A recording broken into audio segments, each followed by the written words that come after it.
BNP মহাসচিব মির্জা ফখরুল ইসলাম আলমগীর বলেছেন, শেখ হাসিনা ও তাঁর দল আওয়ামী লীগের কোনো ক্ষমা নেই, মানবতা বিরোধী অপরাধে তাদের বিচার হবে। আজ ঠাকুরগাঁওয়ে এক জনসভায় তিনি একথা বলেছেন।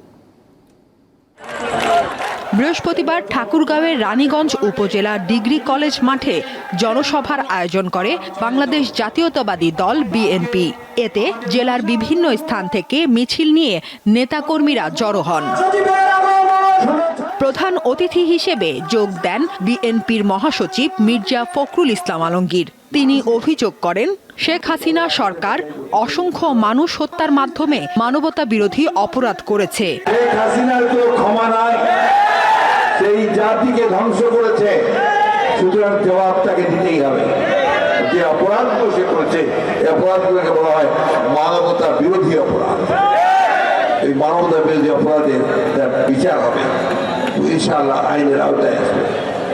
অন্তর্বর্তী সরকার 15 বছরের জঞ্জাল পরিষ্কার করছে উল্লেখ করে বিএনপির মহাসচিব বলেন, এই সরকারকে সহযোগিতা করতে হবে যাতে বিপ্লব ব্যর্থ না হয়। আপনি দয়া করে সঠিকভাবে দেশ পরিচালনা করুন, এমন ভুল করবেন না যে ভুলের কারণে গোটা জাতিকে খেসারত দিতে হয়। সকলকে এই অন্তর্বর্তীকালীন সরকারকে সহযোগিতা করতে হবে, আমাদেরকেও একইভাবে ভালোভাবে কাজ করতে হবে।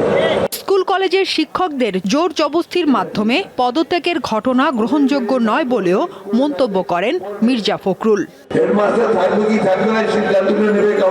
সাদিয়া চৌধুরী, দীপ্ত বার্তা কক্ষ।